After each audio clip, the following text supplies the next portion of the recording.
Car which मेरे चुनवे जे यार नी वड खान पैंदे पंगे जान जा लैंदे असी बैठे आ बिठाया बंद। Hello everyone, welcome back to my channel. My name is Krish, I am CBSE 10th grader.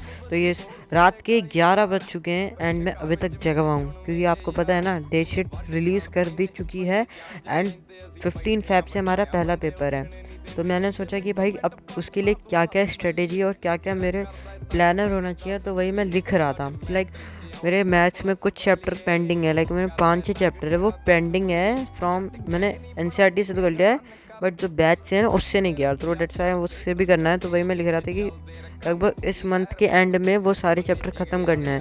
And जो कार्बन एंड कंपाउंड है, एक वो एक लौता चैप्टर है जो साइंस में मेरा कंप्लीट नहीं है बैच से। वैसे ऑल चैप्टर मैंने लगभग लेक्चर से कंप्लीट कर चुका हूँ। तो मैंने ये लिखे है कि मेरे को लगभग नवंबर के या मैक्सिमम 5 दिसंबर तक कंप्लीट कर लेना चाहिए। उसके बाद मैंने फिर मैथ्स खोली। भाई मैंने बोला मैथ्स को ना एक बार दोबारा एनसीईआरटी से ना सारे चैप्टर कर लो अच्छे से, एक एक क्वेश्चन एक एक एग्जांपल अच्छे से टिप्स भी होने चाहिए। इट्स वाई क्योंकि अगर मैं भी एनसीईआरटी कर लूँ, मैंने पहले भी उससे क्वेश्चन बैंक और जो पीडब्ल्यू के लेक्चर्स में जो क्वेश्चंस करवाते हैं बहुत ही अमेजिंग से बहुत ही अच्छे होते हैं। अगर मैंने वो कर लिया एक बार तो मेरे जो चैप्टर का ओवरव्यू एंड बहुत अच्छा हो जाएगा। तो उसके बाद मैं डायरेक्ट सैम्पल क्वेश्चन पेपर पे जंप कर सकता हूँ। एंड सैम्पल क्वेश्चन पेपर तो आपको पता ही है कितने हेल्पफुल होते हैं।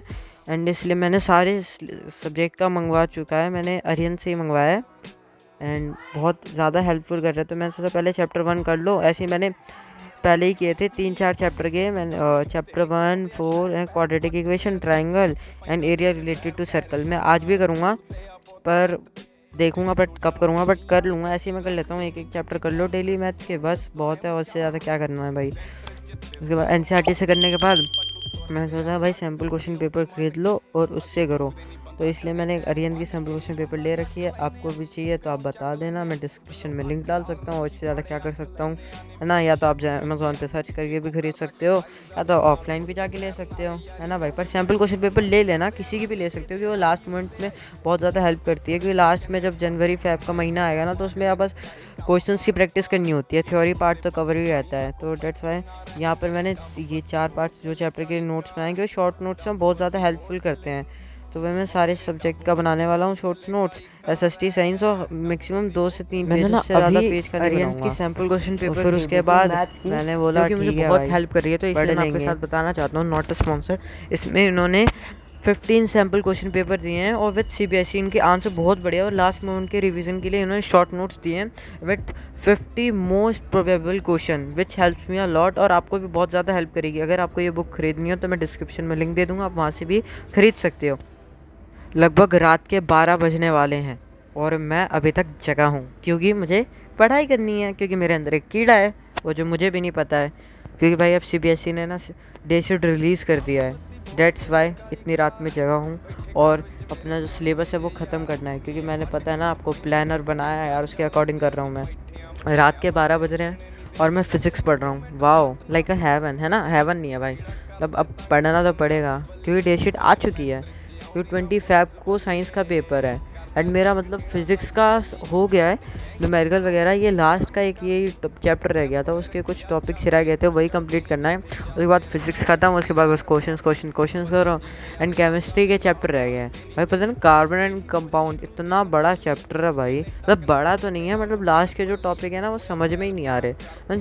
अभी मैंने लेक्चर भी देखा था तो but lecture out of the syllabus, मतलब आउट ऑफ द बॉक्स जा रहा है, दिमाग में नहीं घुस रहा था, एम्पटी हो के मेरे दिमाग के बाहर ही जा रहा है। इट्स लाइक सो मैंने एनसीईआरटी के जो पढ़े कुछ टॉपिक्स, एंड भाई पढ़ना तो पड़ेगा। एंड आई थिंक कि हमें एक शॉर्ट नोट्स बनानी चाहिए, क्योंकि बहुत ज़्यादा इंपॉर्टेंट हेल्प करेगा कम से कम पेज का यूज़ करके।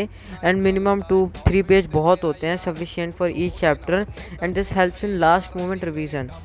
एंड अब 12 साढ़े 12 बज गए एंड बोला आज के लिए इतना, अब कल देखा जाएगा। अब पता नहीं भाई, अब मैंने सुबह उठ गया तो भाई मैंने सोचा, अब मैंने बोल दिया कल के लिए देखा जाएगा, तो देखा तो जाएगा नहीं मेरे से। अब जो देखा है वो तो पूरा करना पड़ेगा। तो अब ये अपनी पढ़ाई को, एक चैप्टर रह गया था, मैंने बोला SST से भी कर लेते, मैथ्स का भी कर लिया तो साइंस का। तो अब सुबह के 7 बज गए थे। वैसे आज मैं पता नहीं कैसे 6 बजे उठ गया। Chapters from the last and from all the 4 books of the SST and think I will like, मतलब लास्ट के तो चैप्टर है, बाद में देखा जाएगा। एंड अभी तक मैंने देखा ही है, मैंने किया ही नहीं उसके बाद वो चैप्टर। सो मैंने बोला कि यार आज टाइम मिला है तो कर लो थोड़ा SST का, है ना भाई, और क्या ही जा रहा है अपना।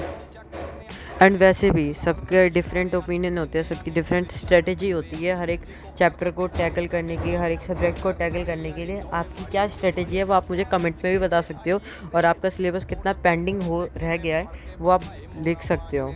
लेकिन एक मिनट, मैंने अपनी टू डू लिस्ट तो लिखना ही भूल गया, बट कोई नहीं, बाद में लिख लेंगे। Then I close my books and notebook, then I going to sleep for to do list, वो कल लिखेंगे। Bye bye.